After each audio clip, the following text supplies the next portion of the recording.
Capítulo 39. No parque. Estou cansada, Alexis reclamou. Quero ir no seu colo, Dr. Grant. Você é muito grande para ser carregado no colo, Timmy a censurou. Mas eu tô cansada. Tudo bem, Lex, Grant disse, pegando-a no colo. Puxa vida, como você pesa. Devia ser umas 9 da noite. Depois da tempestade, a lua cheia podia ser avistada finalmente, embora borrado pela neblina. As sombras desfocadas os anteciparam na travessia de um campo aberto, em direção à mata densa e escura. Grant mergulhou em seus pensamentos, tentando descobrir onde se encontrava. Como tinham atravessado a cerca que o tiranossauro derrubara, Grant tinha certeza de se encontrar em algum ponto da área desses dinossauros, exatamente no lugar onde não queria ficar. Em sua mente, tentou visualizar os limites da região e as linhas que indicavam os movimentos mais frequentes do tiranossauro, num espaço restrito. Ele e as crianças estavam exatamente naquele ponto agora. Mas Grant também se recordava de que os tiranossauros viviam isolados de todos os outros animais, e isso significava que saberiam se estavam saindo da área quando cruzassem uma barreira, cerca, fosso ou ambos. Não vira barreiras até o momento. A garota encostou a cabeça em seu ombro e enrolava os cabelos nos dedos. Em pouco tempo dormia. Timmy caminhava ao lado. Muito cansado, Timmy? Tudo bem, o menino respondeu. Mas acho que ainda estamos na área dos tiranossauros. Também acho. Espero sair logo daqui. Pretende seguir pelaquela mata? Timmy indagou. Conforme se aproximavam, a selva parecia escura e temível. Sim, Grant disse. Creio que podemos nos orientar pelos números de sensores de movimento. Os sensores de movimento eram caixas verdes colocadas a cerca de 1 metro do solo. Alguns sobre estacas, outros presos em árvores. Nenhum deles funcionava, porque aparentemente a força ainda não havia sido religada. Cada caixa do sensor tinha uma lente montada no centro, e o número de código pintado logo abaixo.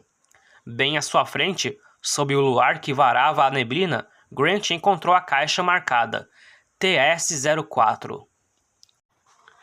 Eles penetraram na floresta. As árvores enormes erguiam-se dos dois lados. A neblina baixa mantinha-se próxima do solo, cobrindo as raízes.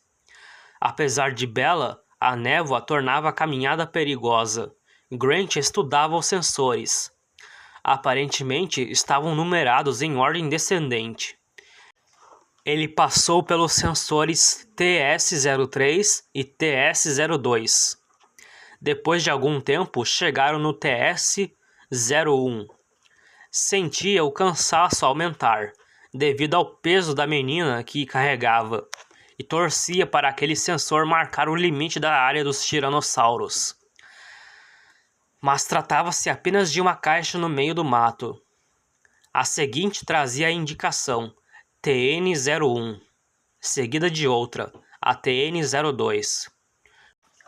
Grant concluiu que os números se organizavam em torno de um ponto central, como uma bússola. Seguiam de sul para norte, de modo que os números diminuíam quando se aproximavam do centro e aumentavam novamente. Pelo menos seguimos no rumo certo, Timmy comentou. Que bom, Grant disse. Timmy sorriu e tropeçou numa raiz oculta na neblina. Levantou-se rapidamente e passaram a conversar. Meus pais vão se divorciar, ele disse. É mesmo? Grant falou. Meu pai se mudou no mês passado. Agora tem outra casa em Mill Valley. Sei. Ele não pega mais a minha irmã no colo. Nunca. E diz que você tem dinossauros no cérebro, Grant lembrou. Timmy suspirou. É. Sente saudades? Grant perguntou. Não muito. Digo, ela sente mais falta, sabe? Quem? Sua mãe? Não, Alex. Minha mãe tem um namorado. Alguém que conheceu no trabalho. Eles caminharam em silêncio por algum tempo, passando pelas caixas TN-03 e TN-04. Já o conheceu? Grant perguntou. Já. E ele é legal? Mais ou menos, Timmy disse. Mais moço que meu pai, mas careca. Ele trata bem de você? Acho que sim, sei lá. Acho que quer ficar meu amigo. Não sei o que vai acontecer lá em casa. Minha mãe às vezes diz que precisaremos vender a casa e mudar para outro lugar. Ele e a mamãe discutem de noite. Eu fico sentado no meu quarto mexendo no computador, mas mesmo assim escuto tudo. Sei, Grant disse. O senhor é divorciado? Não, Grant respondeu. Minha mulher morreu faz muito tempo.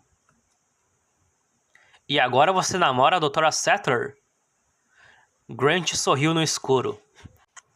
Não, ela é a minha aluna. Quer dizer que ela ainda não saiu da escola?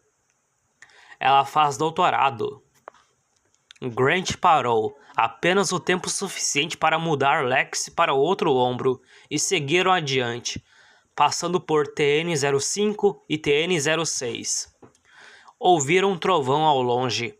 A tempestade seguira para o sul. Na selva, os sons se limitavam a cigarras e rãs. Tem filhos? Timmy perguntou. Não. Vai se casar com a Dra. Sattler? Não. Ela ficou noiva de um médico em Chicago e pretende se casar no ano que vem. Ah! Timmy pareceu surpreso ao saber daquilo. Eles caminharam lado a lado por mais algum tempo. Então, com quem vai casar? Eu não pretendo me casar com ninguém, Grant afirmou. Nem eu, Timmy falou. Um pouco depois perguntou. Vamos andar a noite inteira? Não aguentaríamos. Precisamos descansar algumas horas, pelo menos. Grant consultou o relógio. Temos quase 15 horas para voltar, antes que o barco chegue ao continente. E onde vamos parar? Timmy indagou. Grant pensava a mesma coisa. Primeiro calculou que poderiam subir numa árvore, mas só bem no alto ficariam a salvo dos animais, e Lex poderia cair durante o sono. Os galhos eram desconfortáveis. Não conseguiriam descansar quase nada. Ele não, pelo menos. Precisava encontrar um local mais seguro. Pensou nas plantas que vira no avião durante a viagem. Recordava-se da existência de construções em todas as divisões, mas não sabia como seriam, porque as plantas de cada prédio não constatavam do material que recebera. E não se lembrava da localização exata, só que estavam espalhados pelo parque. Poderia haver algum ali perto. As providências para encontrar o abrigo seriam diferentes do simples cruzamento de uma barreira.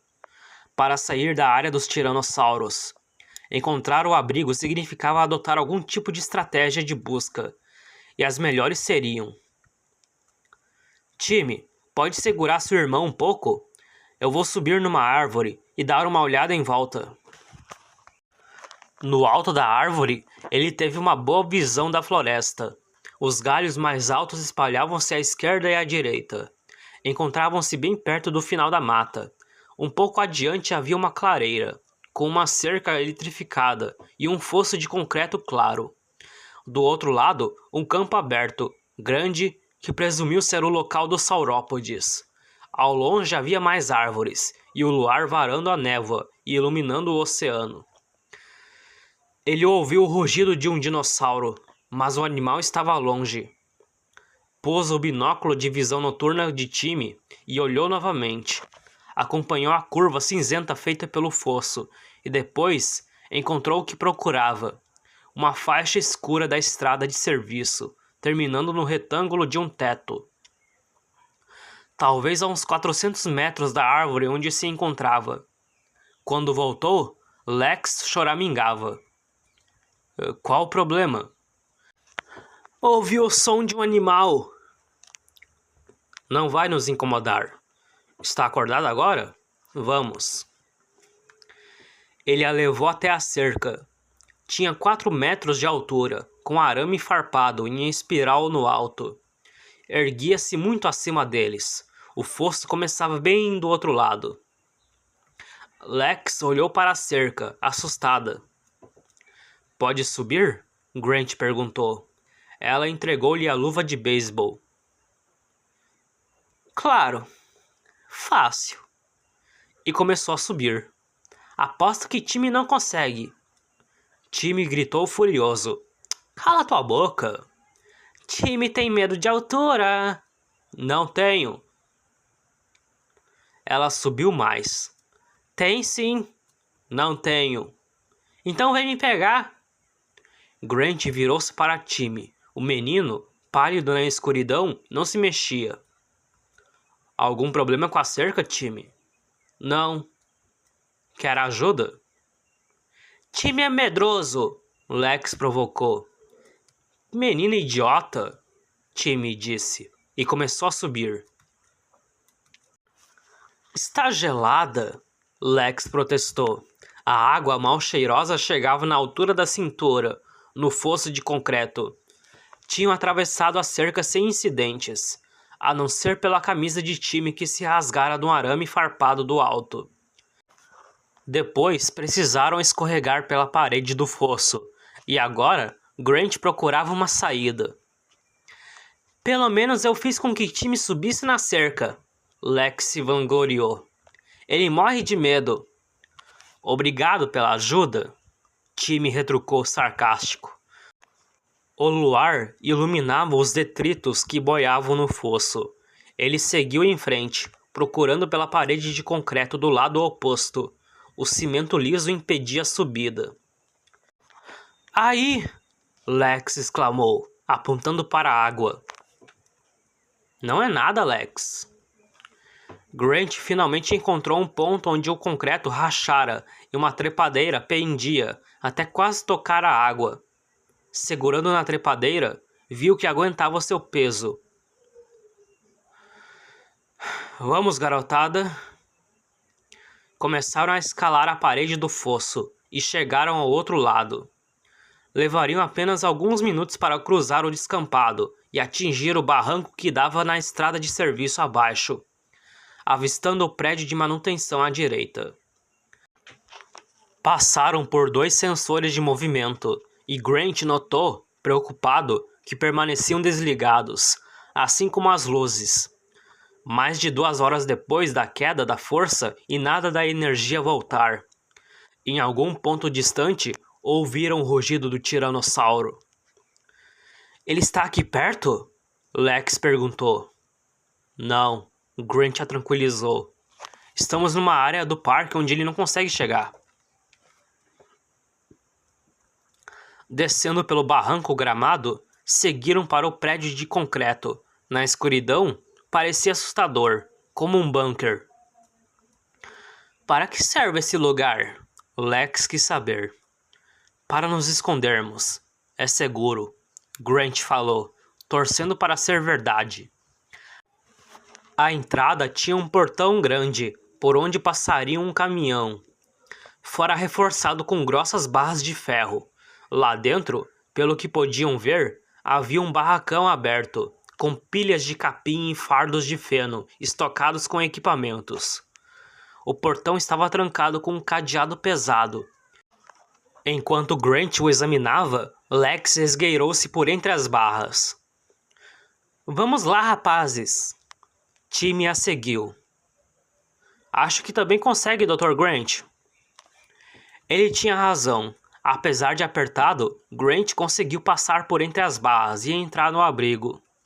Assim que se viu lá dentro, a exaustão tomou conta do corpo. Será que tem alguma coisa aqui para comer? Lex perguntou. Só feno. Grant abriu um fardo e o espalhou sobre o concreto. O feno, no centro, estava morno. Eles se deitaram. Lex aninhou-se ao lado de Grant e imediatamente fechou os olhos. Timmy passou os braços em torno dela. Grant escutou os passos pesados dos saurópodes ao longe. Nenhuma das duas crianças fez qualquer comentário, e ele percebeu que já ressonavam. Ergueu o braço para olhar a hora, mas estava escuro demais. Então, sentindo o calor das crianças encostadas em seu corpo, fechou os olhos também e dormiu.